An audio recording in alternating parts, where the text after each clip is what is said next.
Hello, everyone. We have a couple minutes, a minute or two until we start, so we're going to just let everybody trickle in and get joined, and then we'll get kicked off.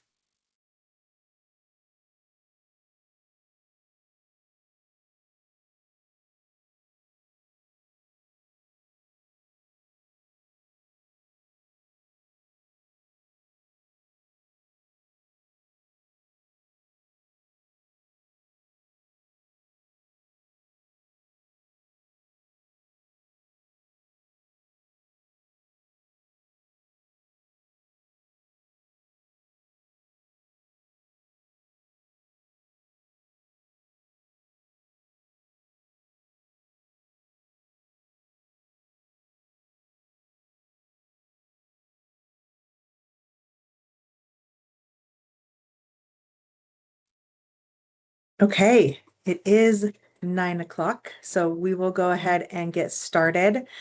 First of all, welcome. Thank you for joining. Today, we're going to be talking about boosting your business with Rane walk-in tubs. We appreciate you spending your morning with us.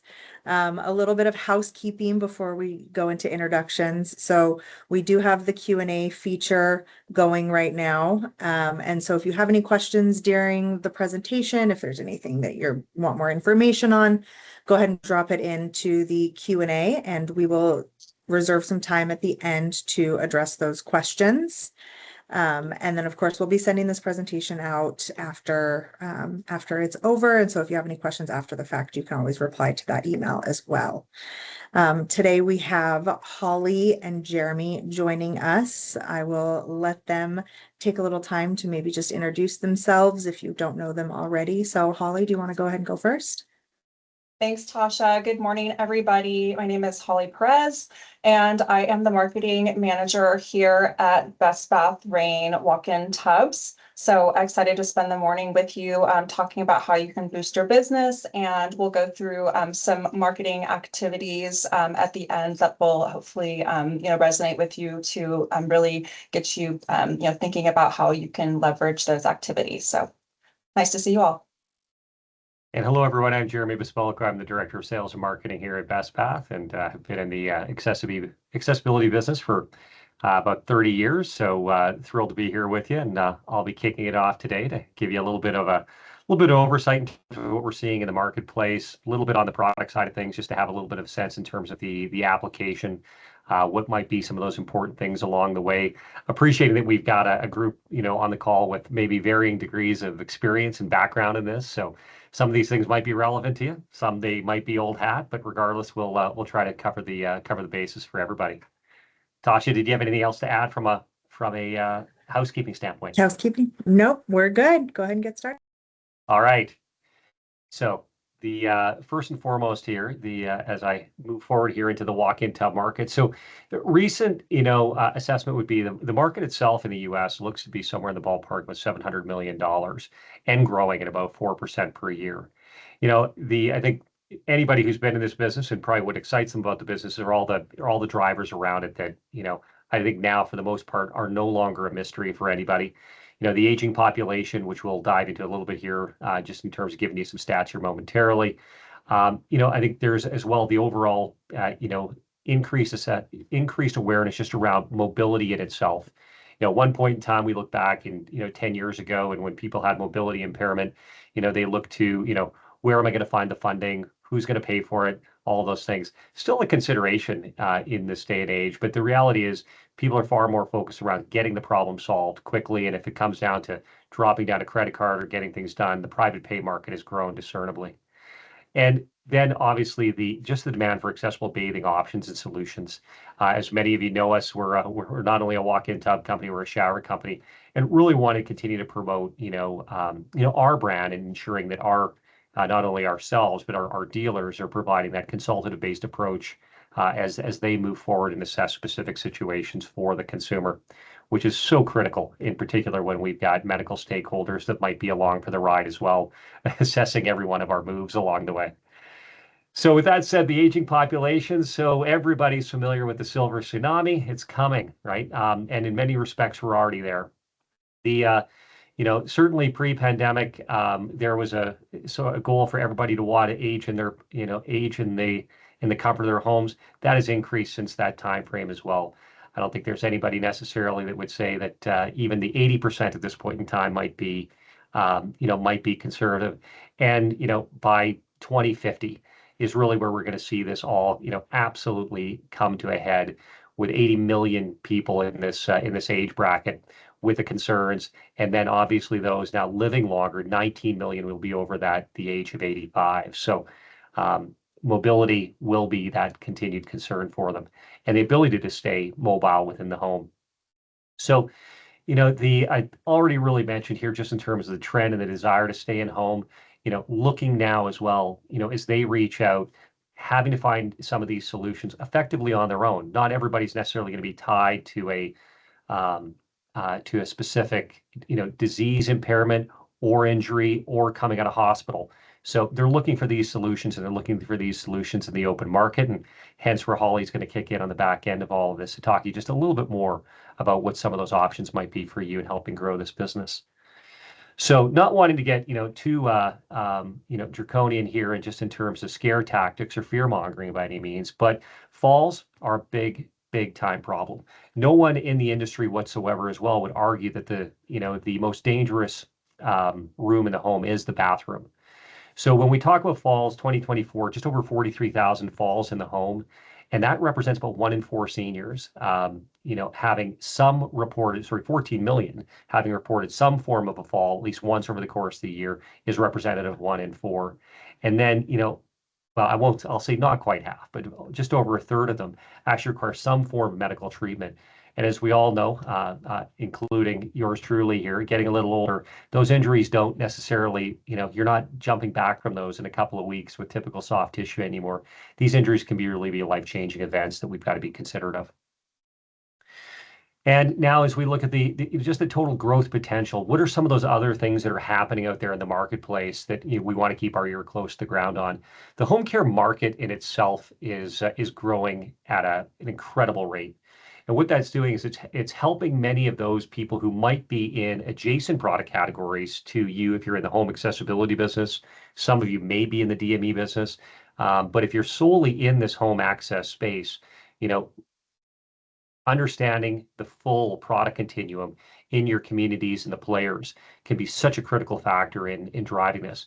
But I think what you're going to hear from all of those people as you get to your networking events, whether it's home healthcare providers, as I said, DME providers, mobility van companies, et cetera, all of their businesses are growing, and much of that they're seeing just coming out of market growth itself.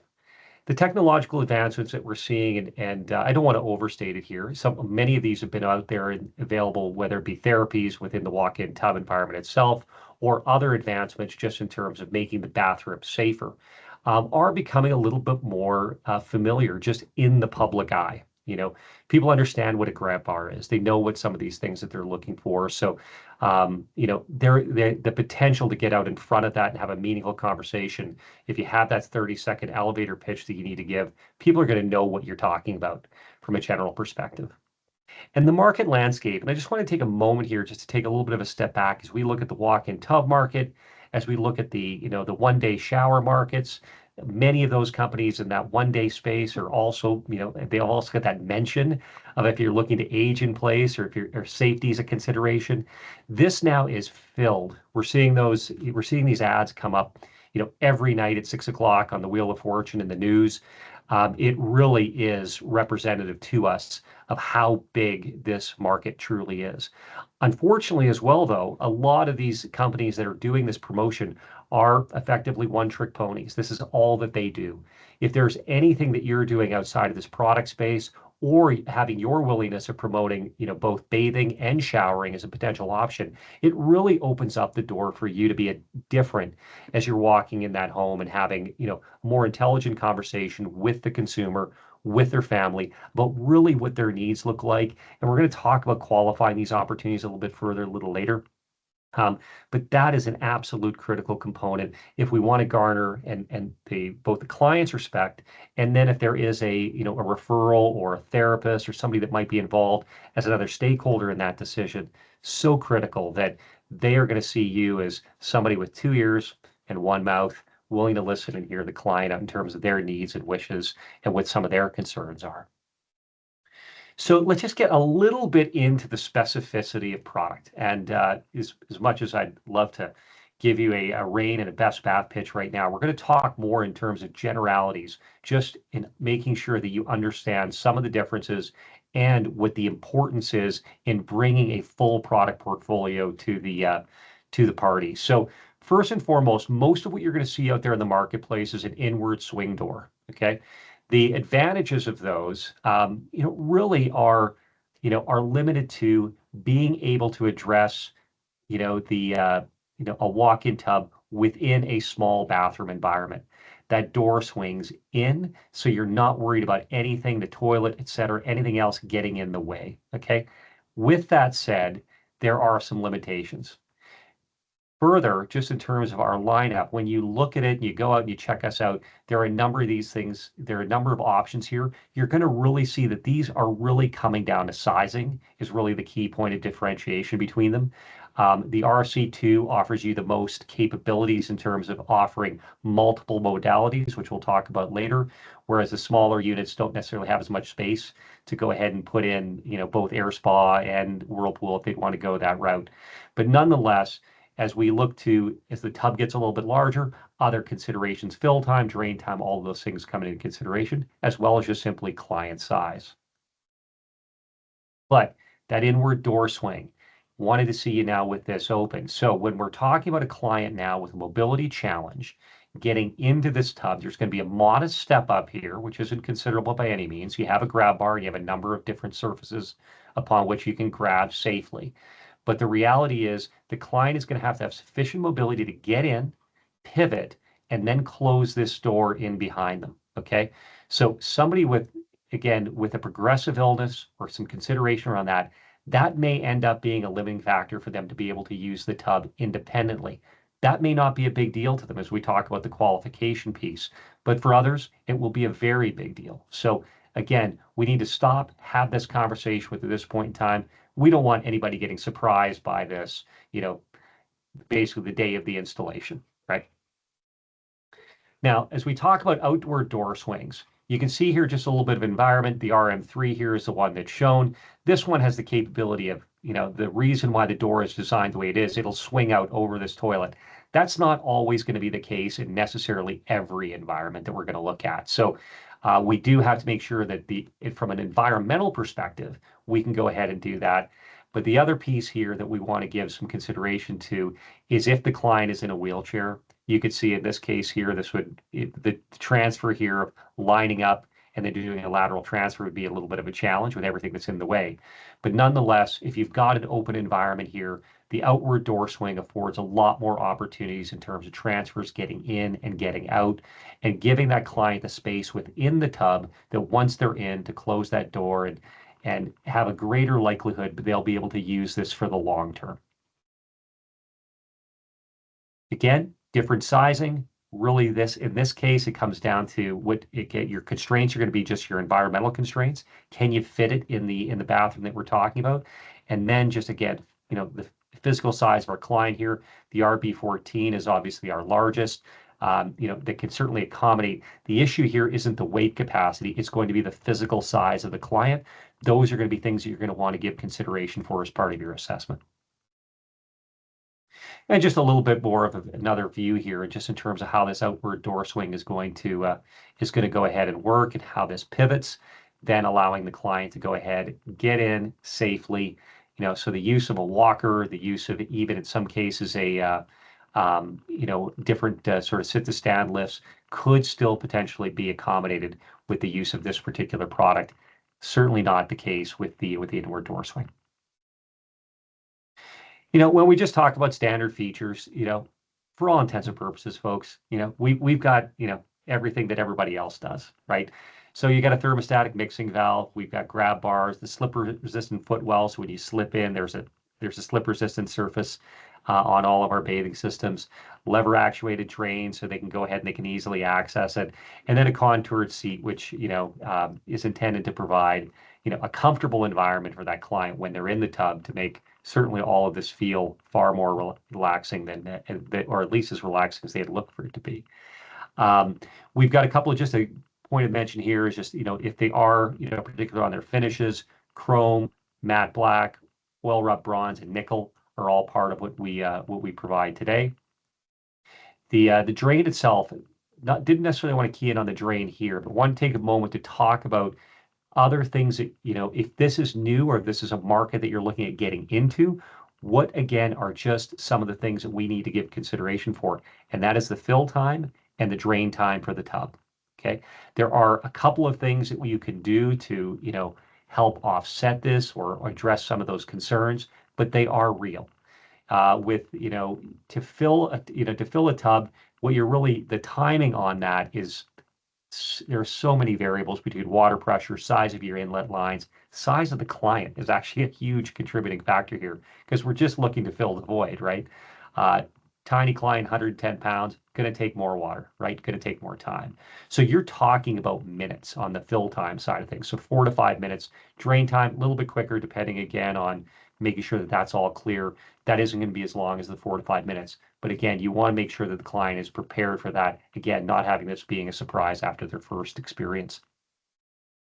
The contoured seat, mentioned that earlier, but this just gives you a little bit of a flyby view here, just in terms of how this is configured. So again, what the experience is going to look like for your client. The reason why we pitch that, the seat back, is to keep that client back in that position. One, it's going to provide a little bit more of a reclining effect to it. Again, a little bit more relaxation. Traditionally, what they'd be more familiar with in sort of their standard bathing experience. The Peri-Void is there to help with cleaning if they do have a caregiver that is going to be helping out with that as well. Again, those little things along the way that you're going to want to make sure that you qualify with them. The optional features, as we get into all of this, and this is where, we have so many people now looking for the spa-like experience. So from a modality perspective, there is air spa, whirlpool, micro bubbles. We'll talk about those just in terms of what differentiates them here momentarily. Aromatherapy and chromotherapy, you're seeing these now being offered in, many spas as you go out there and look for your, backyard hot tub. These two are offered in our product for the client looking to benefit from them. The other piece here is the heated seat. The heated seat, I'll just take a moment here and they'll come up later in another slide. But the heated seat now is something that, as that client waits for the tub to fill, that will certainly help out with that regard. Other things like heat lamps above, towel warmers, all of these things can be considered just to improve that overall bathing experience. When we talk about the air spa systems, the whirlpool system, and the micro bubble system, these on a number of our models, we've got enough space that we can actually do combo systems and combine all of them. The air spa system, provides, air injected into the water stream, and what you're going to get is you're going to certainly see the air bubbles in the water itself. We've had reports, but we can't make clinical reports, obviously, where, blood flow stimulation could be impacted by this. The moving of the water with both this and the whirlpool system as well will help with cleaning and just moving things around. The whirlpool system, that one, we absolutely, the benefits to that therapeutically are widely known and accepted in the marketplace. So we really don't need to justify that one per se. And then the third one now is microbubbles. And microbubbles, in terms of how it differentiates from the others, this is, generally speaking, seen more of a benefit to skincare, things of that nature. So what it's going to create is sort of a milky view, a milky view of the water. And with that, again, helps with that cleaning and exfoliation of the skin. And the client will come out feeling like they've had somewhat of a spa treatment there, where the microbubbles are concerned. So we offer all three. And again, just a little bit of a configuration just in terms of how your jet systems work. Several whirlpool jets to obviously provide the agitation to the water that you need to provide that therapeutic benefit. And then again, the air jets, we can create that very simply with just a couple.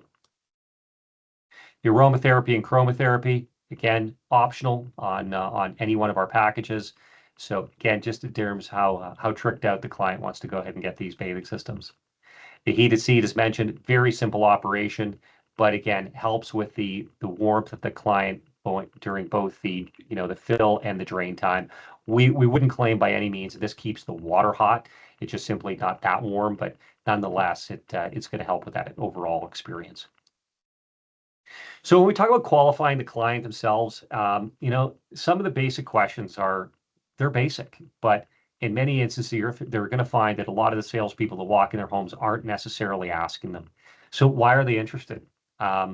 Who's going to be using the tub? So if there are going to be several users in it, understanding that, making sure that you understand their size, their mobility levels, etc. The mobility issues themselves, diving into that a little further. Again, these can be somewhat sensitive conversations, but trying to drive into not only what is the mobility concern today, but is there anything sort of, short-term or long-term that need to be a consideration. A lot of people at this point in time between AI and Google have done a lot of research, understanding what style already interests them and understanding the why. At the very least, at that point in time, it's going to help you either overcome an objection or it's going to give you certainly a direction to where they're leading. And again, knowing now that, with the Rane product, there's virtually no application that we can't handle. That shouldn't be something we shy into. We should be really leaning into it. One, we're going to need to, where are you going to be installing it? If you're doing this over the phone initially, can we get some pictures? Can we go ahead and see some of these things, maybe before we've invested in that home-based visit? Again, understanding if this is their only bathroom, what have they got in other areas? What are the considerations? Because frankly, there may be another bathroom in the home that's a better fit for the product. Space, we're going to want to go ahead and get that. That is whether that comes through your initial assessment, just simply asking the client to see if there's going to be something that's going to be even able to get into the environment itself. And finally, what features are they interested in? Have others walk them through all of the benefits to all of those things that we've just mentioned, albeit very quickly. So when we talk about the marketplace, and I assure you, I will have some, if not many of you, who will argue these marketplaces prices that we're seeing, but these are some of the ranges that we're seeing at this point in time. Walk-in tubs, $15,000 to $20,000. I will say in both of these instances right now, we've heard the upper end of this market being even significantly higher than this, which comes back to the previous point of the competitive landscape. With some of those competitors that are out there today, we've seen shower-only quotes come in as high as $27,000. We've seen walk-in tubs come in even now exceeding $30,000. Having come from another accessibility industry, this was a common selling practice, and we're talking about direct-to-consumer, where a lot of people are quoting prices just simply seeing what they can get out of the consumer, and if they blink, well, the price goes down by 10%. If they blink twice, well, they'll find one that fell off a truck. But it's really here fair pricing, certainly on the walk-in tub side of things. We know that you can certainly be competitive in that $15,000 to $20,000 range. And we're talking here solely about a very clean installation, because you can see here as we get into the installation costs themselves, those are all over the map by all means. So, just the features themselves, and now is taking the time to really drilling in here and ensuring that we and you are being consultative and understanding that even before we look to go out and necessarily sell that walk-in tub, is it the right solution for the client, short and long term? And from there as well, making sure that they understand what the potential benefits are to one or the other, because I think most people on this call have a capability of doing both. So let's again make sure that we lean into that, and because that may be the differentiating factor between you and somebody else who's coming in really pushing a product as opposed to pushing a solution.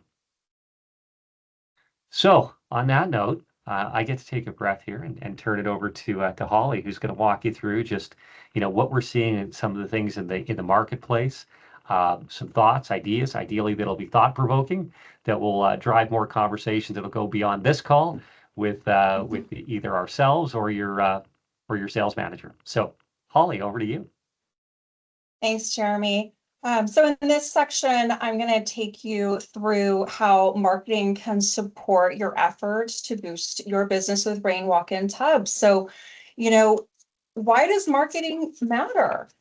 I think that, marketing sometimes becomes this, sort of second thought sometimes, but I'm here to bang the drum that it should be, front of mind for all of us. So, marketing really creates demand.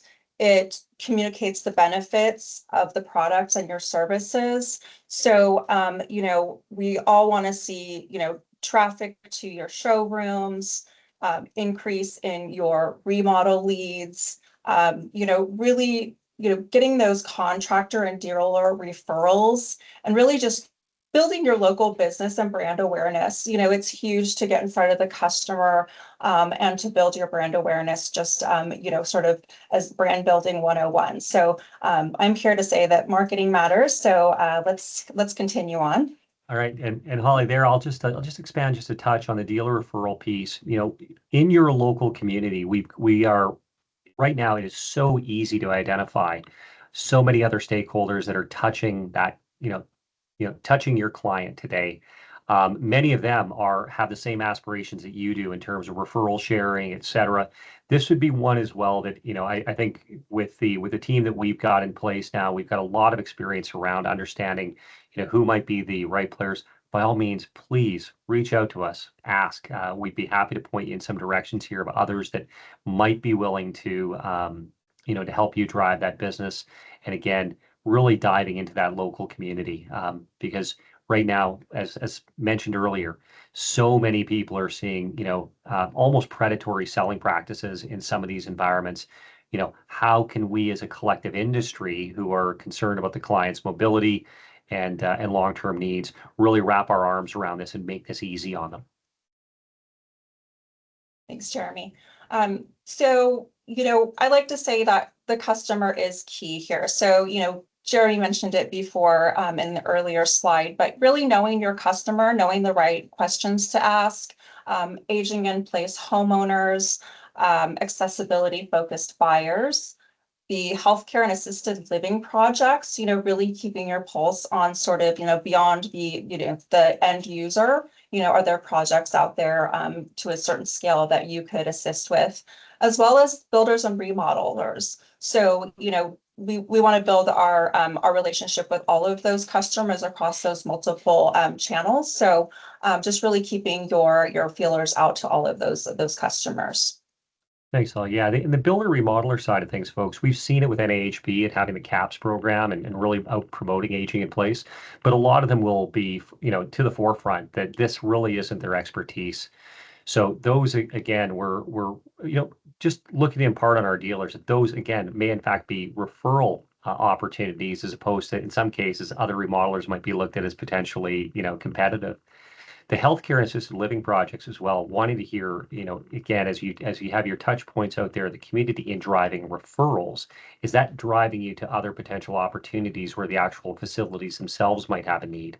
The group home market is one that's out there that is sort of a little hidden underneath the sort of the general public awareness, but that's another one as well that where there may be some opportunities.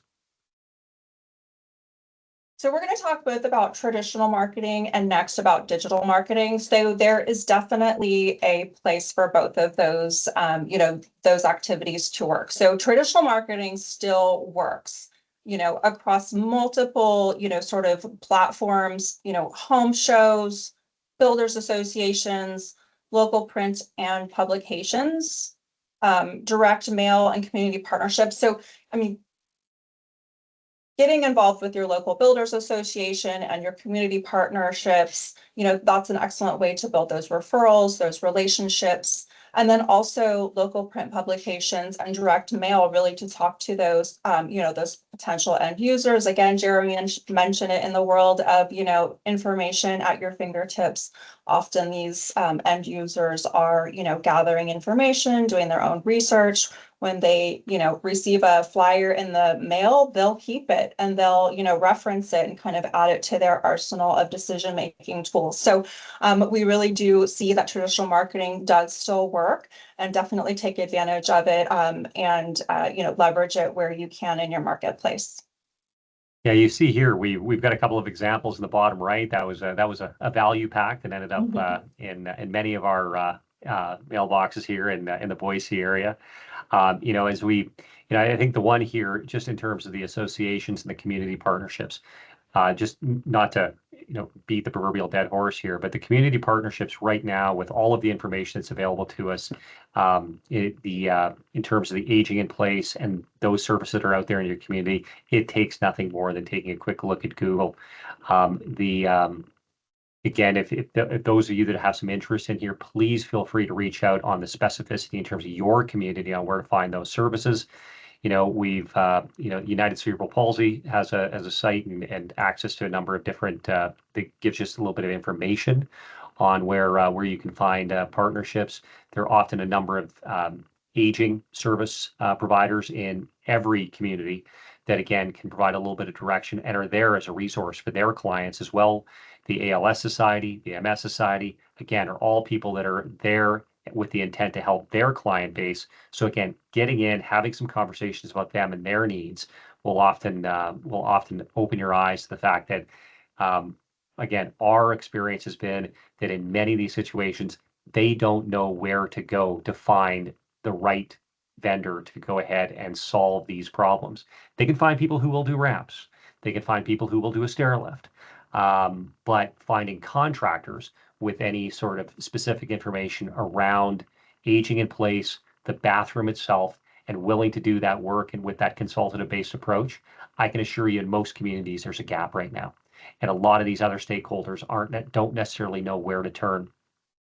One that we've talked about for a number of years now are home health providers. These are folks with often them independently owned and operated. You can get right to the owner.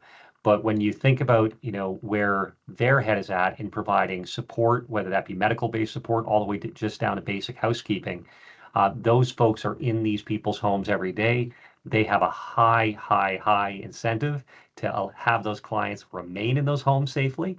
They also have a very strong incentive to have their caregiver who's in there, that is their workplace, of them operating safely. So you've got a couple of things there to really talk to them about, and again, have them be an extension of your selling efforts as opposed to necessarily having to knock on every door yourself. So again, just a couple of thoughts and ideas with a little bit more specificity there. Excellent. Thanks, Jeremy. So digital marketing opportunities, digital is everywhere. We all know it. We all see it. But I will tell you that digital marketing activities are cost effective and measurable. So those are the two things that I'd really want you to walk away with in terms of considering enhancing your digital footprint. You can very easily, find, YouTube tutorials, or even, Google. All of the kind of the meta platforms have their own kind of internal webinars, free trainings, but how do you boost your Google business profile locally so that you look really slick, when somebody's Googling, walk-in tubs locally? Website optimization and local SEO. Again, you can, look into how to kind of do it yourself, or how, if you're working with an agency or if you have any type of marketing person available, just website optimization. Just, we're happy to help you with any photos that you would like, or, anything to that effect, copy, that type of thing. Just how do we get your website really looking slick so that your messaging is coming across, in a way that you and we would like it to be shown in terms of the Rane product line. Social media and digital advertising, it is cost effective to do social media and digital advertising. A little bit of, a few dollars go a long way on social media if you want to boost your posts, those type of things, really to get to your ad in front of the right audience. Customer reviews. If you have an excellent, experience with a customer and they're happy to share their feedback, those reviews go a long way in terms of, sharing them on your social media, sharing them on your website.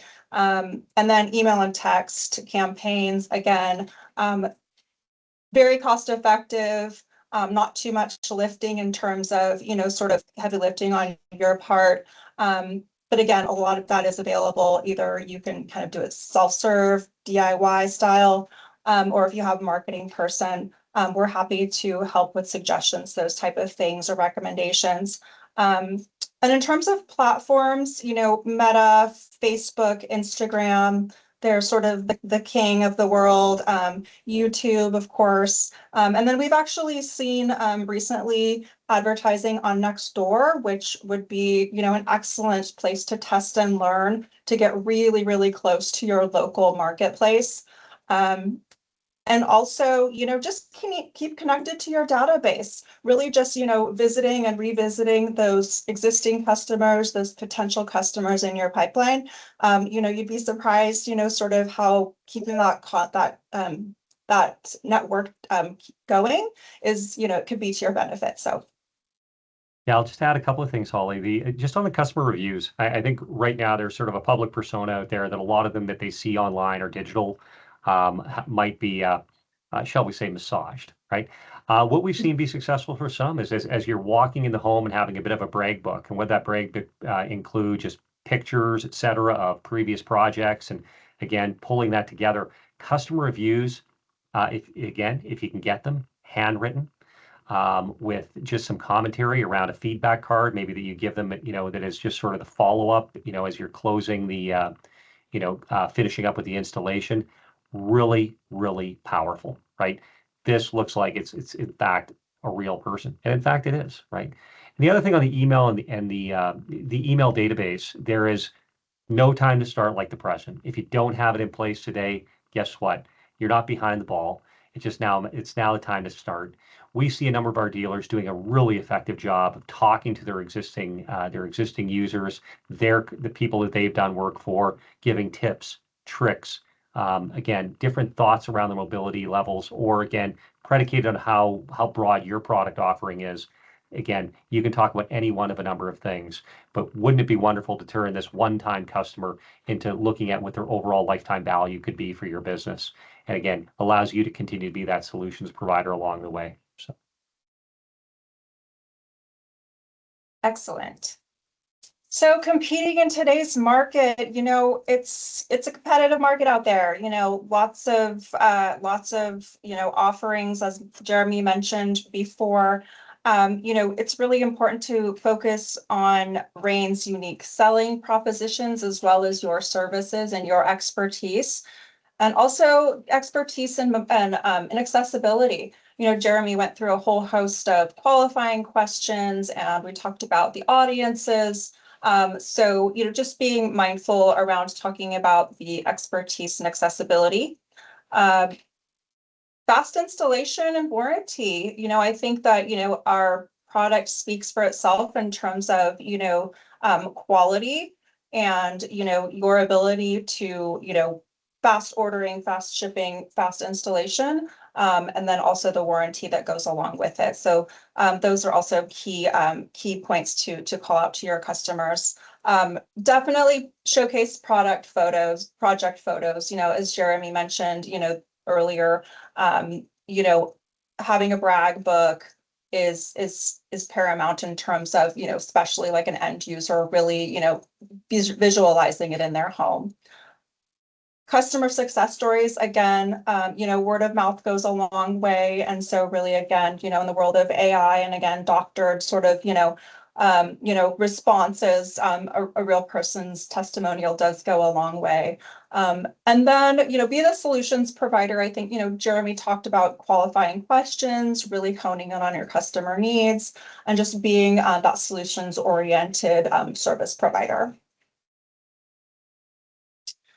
So we're here to help you leverage the Rane brand. To build your business, we are here to help you from a marketing and sales perspective. We have plenty of resources that we are happy to send your way: literature, presentations, the website. Use all of those tools at your disposal.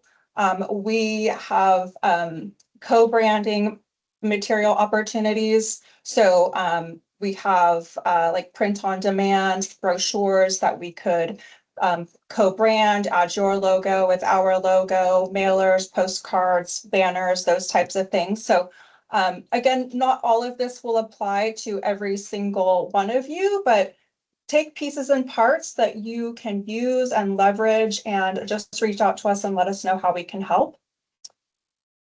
So Rane has an array of innovation in terms of sizes, finishes, standard versus optional features, as Jeremy went through earlier in the presentation. So again, really leverage those options in terms of giving the customer sort of a customized feel.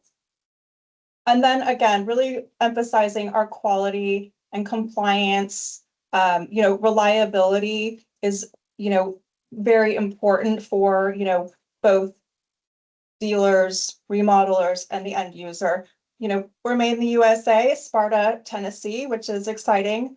Best in class warranty, and we're distributed nationally, and we have a great support team. So just leverage all of those strong brand attributes.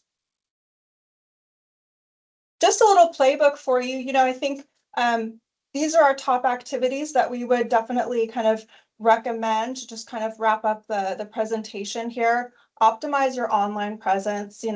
Digital is everywhere. So again, just really getting your website and your online presence slick is going to be key. Again, collect those reviews, collect the testimonials, and really get your brag book together. And get to those local events, spread the word locally, network, build those relationships, and really share both the product and your services in terms of those local events. Along with that, local contractor relationships are huge. Referrals, as we've been mentioning throughout the presentation, they can go a long way. And then track your results. I mean, if it's not, if you're not measuring it, is it really happening? So I think, tracking your results is key here, so that you can test, learn, adjust, and then, optimize for the future. Key metrics. So a few key metrics that, we would suggest measuring in terms of, kind of measuring your results and your activities. Leads, straight up leads, or how many are you getting? Where are they coming from? Are they coming from showroom visits? And how many bodies are actually coming into your showroom if you actually have one? Request for quotes. That's an excellent way to, track your activities. Your conversion rate. So, are they actually converting to a customer once that lead is created? Are they converting to a deal down the road, a sale? Referrals, track your referrals, and keep a record of your referrals, and, thank those folks, and really just keep your network of referrals going. And then repeat business. So, these 6 key metrics are, suggestions in terms of how to really measure your activity, and then again, adjust, as needed, and repeat. So yeah, no, sorry, go ahead. No, thanks. I'll just add there, Holly, as you get somebody who visits the showroom, as you get somebody who calls you, one of those key questions in terms of as you're looking to collect is, how do they hear about you? So making sure that you're capturing that piece, because again, at that point in time, what's working. Because guess what? In all of this, there's much of this is a little bit of a trial and error. And, it's understanding what works, do more of it, and what doesn't, pivot, and ideally pivot quickly. And to wrap up, from this call, I would love to, have you come away with some next steps around, creating a 90-day marketing plan. What are those metrics that you want to start, sort of activating on and measuring? Do you need to build your awareness? Do you need to, boost your lead generation or your growth just in general in terms of any of those metrics? So come up with a 90-day plan. And then after that, assess your results. As Jeremy mentioned, again, it's a little bit of a test and learn, adjust, shift as needed, track those results. And then, contact your Rane and Bestbath regional sales team to help. We are here to help. We are happy to help. And that's what we want you to be successful in all of your efforts. So if we can provide you with marketing assets, suggestions, any kind of recommendations, that type of thing. We're very happy to help. So please do reach out. So I think as we look to this, we had who've worked with Bestbath in the past, who probably are familiar with our commitment to lean problem solving, right?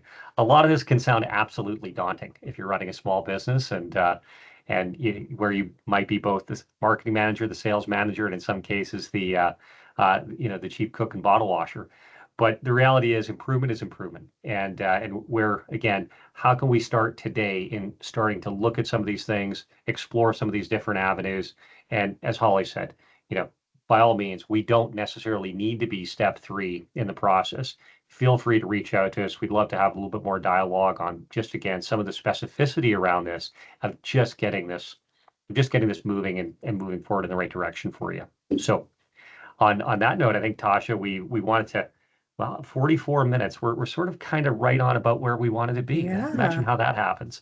We want to turn it over to Yeah. Q&A and see if there was anything that people might have dropped in. Yeah, so we had one question.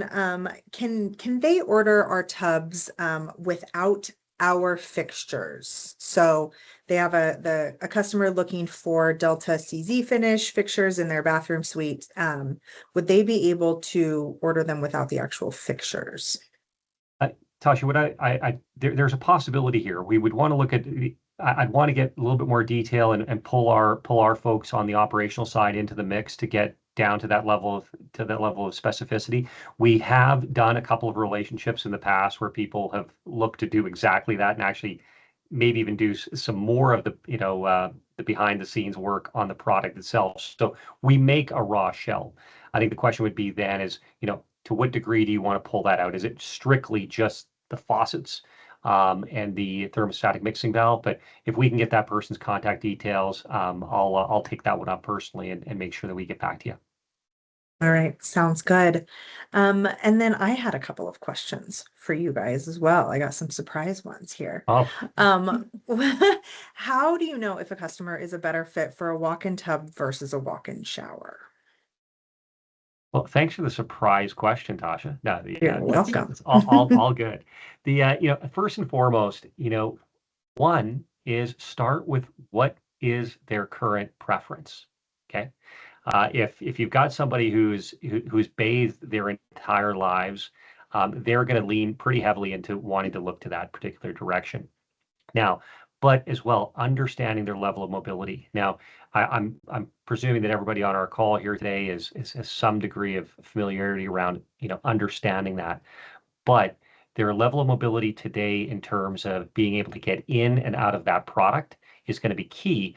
But remember as well then that you've got so many other variables that come into play. It's going to be the environment. So we've talked about inward, outward door swings on our product. Well, if the environment doesn't allow you to go ahead and get an outward door swing product in, but the inward door swing is not necessarily going to be conducive to their needs given their limited mobility, you want to know all of that. So preference, understand the client's mobility needs of really what they can do today, understanding if there is a little bit of a tail on that in terms of if that mobility level, we all know that it's likely, again, if it's short, there are situations where it is in fact short term and the client might improve.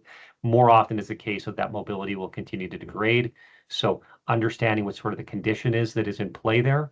And then as well, taking into consideration the environment itself, what can we get in there? One thing that we know, the default with a client with a profound disability or that's going to be in there is a roll-in shower with a shower chair is obviously can address the client with the most involved level of need. Okay. Got it. So what are some objections that come up most often around walk-in tubs, and how should dealers handle those? The most common objection that I've run into has been around the therapist side of the business. They've certainly got a concern around the client's mobility level and really understanding that client's capability to get in and out of the tub safely and have it be the experience that they're looking for. That's where we started here today. Again, we didn't want to sort of paint this, this sort of glorious approach that you'll hover into this tub and it'll instantly fill for you, right? There are some considerations around that. Now, I'll say this: we didn't talk about some of the other styles of tubs that we offer on the healthcare side of things when you've got larger rooms and even other things where we do have some products you can pre-fill. But that aside, really understand if again, clients may have gotten that proverbial bad taste in their mouth because, or again, sorry, the referral source might have, because they've been oversold the capability of the product.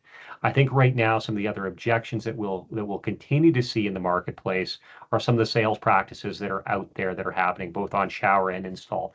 People coming in, aggressive sales practices, get in, hard close.